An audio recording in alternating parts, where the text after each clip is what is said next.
नमस्कार। आप देख रहे हैं तेजस लाइव। मैं हूं रामेश्वर, मेरे साथ देव पंडित कैमरामैन। दर्शकों, आप सभी जानते ही हैं 2024 का जो चुनाव है लोकसभा का, वो करीब है। 7 मई को राजगढ़ में वोटिंग है। तो इसी सिलसिले में कांग्रेस पार्टी और बीजेपी से दोनों तरफ से प्रचार प्रसार जो है वो लगातार जारी है। इसी तारतम्य में हम यहाँ पर बरखेड़ा बोजा में आए हुए थे, यहाँ पर चौपाल करने के लिए। लेकिन देखने में ये मिला कि भारतीय जनता पार्टी से बूथ तक जाकर कार्यकर्ता को सजग किया जा रहा है। तो हमारे साथ सभी भारतीय जनता पार्टी के पदाधिकारी जुड़े हुए हैं। आइए शुरुआत यहीं से करते हैं। भाई साहब, जय श्री राम। आपका जो ये कार्यक्रम चल रहा है किस प्रकार से चल रहा है, थोड़ी सी जानकारी दीजिए। ये हमारा भारतीय जनता पार्टी का लोकसभा चुनाव को लेकर के महाजन संपर्क अभियान है।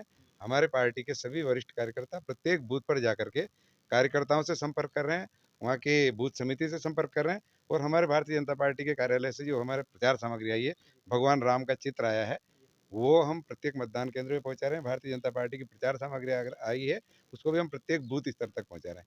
और हमारा लक्ष्य इस बार जो 400 पार का नारा है, उसको सार्थक करने के लिए पिछली बार हम खिलचीपुर विधानसभा को 55,000 वोटों से भारतीय जनता पार्टी को जिताया था। इस बार हमारा लक्ष्य है कि 60,000 वोटों से भारतीय जनता पार्टी को हम खिलचीपुर विधानसभा से जिता कर भेजें। लेकिन इस बार चुनौती बड़ी है, क्योंकि आपके विपक्ष में यानी कि जो आपके प्रत्याशी है लोकसभा के बीजेपी तरफ से रोडमल जी नागर, उनके सामने पूर्व मुख्यमंत्री दिग्विजय सिंह है। चुनौती रहेगी या नहीं रहेगी? देखो, चुनौती तो कोई कांग्रेस वाले इसको चुनौती मान रहे होंगे।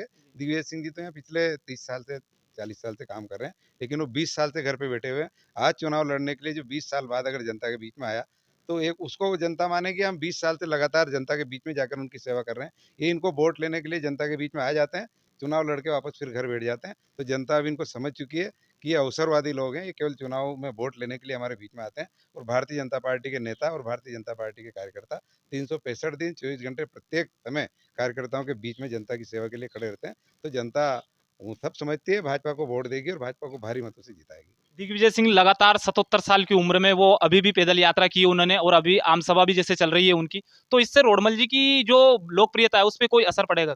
कोई असर नहीं है। हमारे रोडमल जी की व्यक्तिगत लोकप्रियता अपनी जगह है, लेकिन हम सारे कार्यकर्ता, हमारी जनता केवल राष्ट्रवाद के नाम पे भारतीय जनता पार्टी के लिए, मोदी जी के लिए काम कर रहे हैं। हमारा उम्मीदवार कमल का फूल है। रोडमल जी नागर तो एक सांकेतिक रूप से कार्यकर्ता है हमारे जैसे।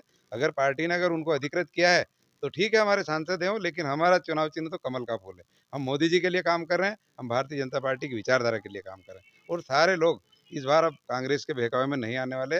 दिग्विजय सिंह जी को तो बुढ़ापे में बेचारे को परेशान कर रहे हैं। उनके पास जब कोई चुनाव लड़ने वाला नहीं मिला, तो ये इनकरण प्रकरण मरता क्या नहीं करता, उन्होंने इनको लाके बिठा दिया कि भाई तुम जाओ। कोई बली होने के लिए तैयार नहीं था, तो उनको सामने ला दिया।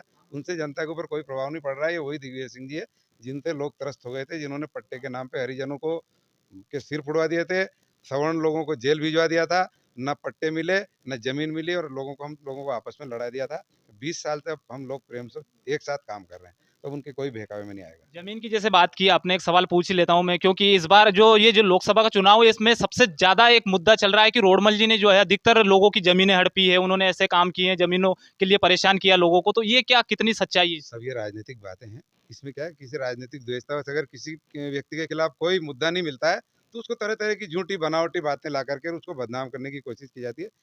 रोडमल जी नागर माननीय पुराने किसान हैं, उनके पास पहले से कई जो जमीनें हैं, अभी भी किसान के बेटे हैं, और वो एक साधारण कार्यकर्ता है। और मैं ही मानता हूँ कि जितना संगठन के रीति नीति पे चलने वाला कार्यकर्ता रोडमल जी नागर है, ऐसा कोई दूसरी कार्यकर्ता नहीं है। वो बनावटी बातें नहीं करते हैं, किसी को बहकावे में नहीं रखते हैं, सारे कार्यकर्ताओं का खुले मन से सहयोग करते हैं, काम करते हैं।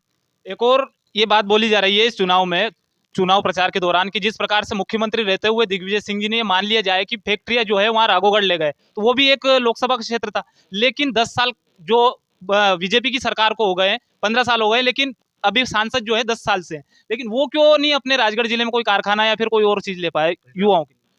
दिग्विजय सिंह जी ने जनता के साथ छलावा किया। यहाँ पे जो एनएफएल के लिए प्लांट आना था राजगढ़ जिले का, उन्होंने राघोगढ़ में लगा दिया। लेकिन हमारे मोदी जी की सरकार ने, माननीय रोडमल जी के नेतृत्व में, हमारे यहाँ 3 ऐसी फैक्ट्रियां चालू करी है, जिससे वो तो हजारों कार्यकर्ताओं को रोजगार देते हैं, लेकिन यहाँ तो लाखों लाखों किसानों को उन्होंने रोजगार दिया है। कुंडालिया डैम है, मोहनपुरा डैम है, पार्वती परियोजना है। ये उन्होंने राजगढ़ जिले को 3 ऐसी सौगात माननीय रोडमल जी नागर के सहयोग से माननीय मोदी जी ने दी है कि यहाँ का एक एक किसान, एक एक खेत, एक एक इंच जमीन सिंचित हो गई है। कितने लोगों को दिग्विजय सिंह जी रोजगार देते हैं? यहाँ उन्होंने लाखों करोड़ों लोगों को हमारे जिले में, आगर जिले को लेकर के विदिशा जिले तक, 3-3 4-4 जिलों को इतना काम दिया है। ये माननीय मोदी जी की और माननीय रोडमल जी की मेहनत का नतीजा है। बहुत बहुत धन्यवाद आपका। थोड़ा सा मैं इधर भी बात कर लूं। जय श्री राम सर। क्या नाम है सर? हरिनारायण। तो अब की बार किसकी सरकार बननी चाहिए? बीजेपी की बनेगी सरकार। लोग तो बोल रहे हैं दिग्विजय सिंह को जिताएंगे इस बार। भाई मोदी जी ने ऐसा काम किया कि हिंदू और के लिए नहीं, सभी लोगों के लिए, कि जो हर लोग उनको चाहते हैं। तो इस बार लगभग हाँ, बीजेपी की बनेगी। मंडल अध्यक्ष जी से और थोड़ी सी बात कर लेते हैं।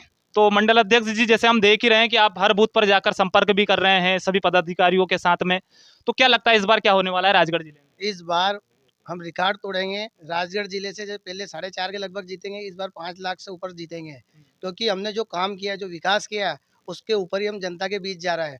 हम हर व्यक्ति के घर घर जा रहे हैं, उनसे संपर्क कर रहे हैं। केंद्रीय और राज्य की सरकार की योजना है, इसलिए हम जाके उनसे संपर्क कर रहे हैं, उनको बता रहे हैं कि राष्ट्रवाद हिंदुत्व राम मंदिर के लिए हम उनसे वोट मांगने के लिए जाए। कांग्रेस वाले किस मुद्दे से जाएंगे? उनके पास कुछ है ही नहीं ना। उन्होंने जो विकास किया हो तो बता दो। वो तो राष्ट्रवाद देशद्रोही जैसी बातें करते हैं, मोदी जी को अपशब्द करते हैं, राम भगवान को नहीं मानते हैं। तो ऐसी तो उनकी भावना, ऐसी उनकी सोच है। हम तो 450 सीटों पे तो हम खुद बीजेपी वाले लड़ रहे हैं। वो कितने पे लड़ रहे हैं? 250 पे लड़ रहे हैं। तो उनको कहाँ उनकी सरकार बनाना है? अच्छा, एक उनका आरोप है कि बीजेपी और जितने भी अभी काम चल रहे हैं वो सब कांग्रेस ने दिए थे, ये केवल लोकार्पण करने का काम करते हैं, इसमें कितनी सच्चाई है? जनता जानती है कि कौन किसने काम किया। वो उन्होंने काम किया होता तो कभी का इस राजगढ़ जिले में विकास हो जाता। कहाँ विकास हुआ? पहले रोड की क्या हालत थी, पानी की क्या हालत थी, बिजली की क्या हालत थी। हर किसान सरसब्जी हो गया। तो ये सब भाजपा सरकार के कारण से हुआ है। लोगों का कहना है कि रोडमल जी को लेकर एक नकारात्मक सोच ये भी है कि वो जाते नहीं है कहीं पे, पूरे लोकसभा क्षेत्र में अभी तक एक गांव भी नहीं देखा उन्होंने कहीं कहीं पे, तो जब से वोटिंग हुई है पिछले चुनाव से। जाते हैं रोडमल जी, उनकी जो लोकसभा रहती है दिल्ली, तो 6 महीने उनको वहाँ रहना पड़ता है, 3 महीने आना जाना लगा रहता है सभी कार्यकर्ताओं के बीच में, मोदी जी के नाम से। और रोडमल जी जब समय मिलता है सबके बीच में जाते हैं। कल ही आए, कल ही उनके सामूहिक सम्मेलन थे 2-3 जगह, तो वो सब जगह आए गए हैं। ये तो उनको कुछ मुद्दा नहीं, तो उन्हें रोडमल जी का बना लिया कि रोडमल जी आते हैं जाते नहीं, तो ये कब आए थे? ये तो मुख्यमंत्री रह चुके ना राजगढ़ जिले में। 20 साल से मुख्यमंत्री रहने के बाद में आए कभी? अब पहली बार आए। तो रोडमल जी को कोई नहीं, हमारा तो कमल का फूल है। उनको देख के, मोदी जी को देख के। लेकिन उधर दिग्विजय सिंह जी बोल रहे हैं कि इस बार मुझे मौका दो, मैं भी आपकी सेवा करना चाहता हूं, तो फिर लोगों का मन जो है।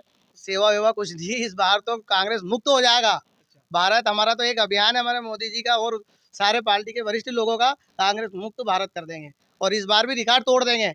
आप अभी 7 तारीख के बाद में जिस रोज गिनती होगी उस रोज देख लेना, अगली बार का रिकॉर्ड नहीं टूटे तो।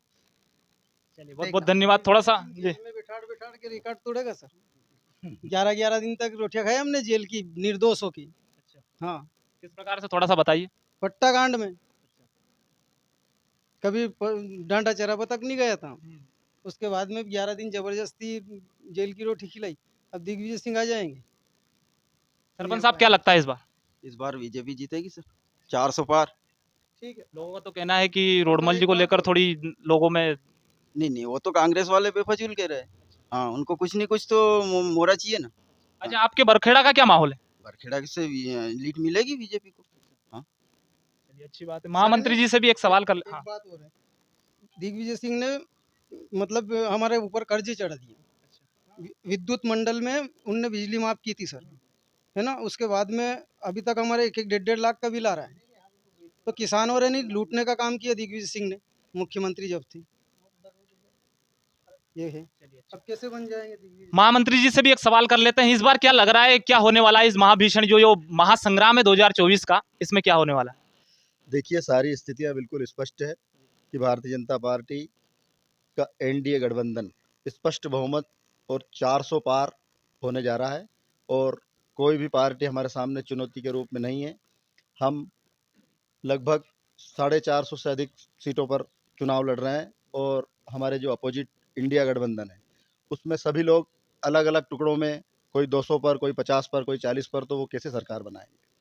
इसलिए हम राजगढ़ जिले के साथ मध्य प्रदेश की पूरी 29 सीटें जीतकर माननीय नरेंद्र मोदी जी के नेतृत्व में केंद्र में हमारी सरकार तीसरी बार पूरे स्पष्ट बहुमत के साथ अब की बार 400 पार नारे को चरितार्थ करते हुए बनने जा रही है। अच्छा, उधर कांग्रेस तरफ से कहते हैं कि एक बार राजगढ़ जिले में केवल सांसद जी के नाम से आप चुनाव लड़के देखो, मोदी जी का नाम हटा दो, हिंदुत्व का नाम हटा दो, आप केवल सांसद जी के नाम पे और उनके काम के नाम पे आप चुनाव लड़के देखो, फिर देखते हैं जीतता कौन है। देखिए, ऐसा नहीं है, संगठन की रीति नीति है, व्यक्ति चुनाव नहीं लड़ता, पार्टी चुनाव लड़ती है। हमारा चुनाव चिन्ह कमल का फूल है और जब भी जिले में माननीय सांसद महोदय की जरूरत पड़ी वो हर जगह आए हैं और उन्होंने संगठन के रीति नीति से प्रभावित होकर लोगों का काम भी किए हैं और जनता के बीच भी गए हैं और हमेशा जनता के बीच रहते हैं और वो जन नेता है और हम सबके नेता है और वो 4 लाख मतों से अधिक वोटों से चुनाव जीतकर एक बार फिर राजगढ़ जिले का नेतृत्व दिल्ली में करने जा रहे हैं।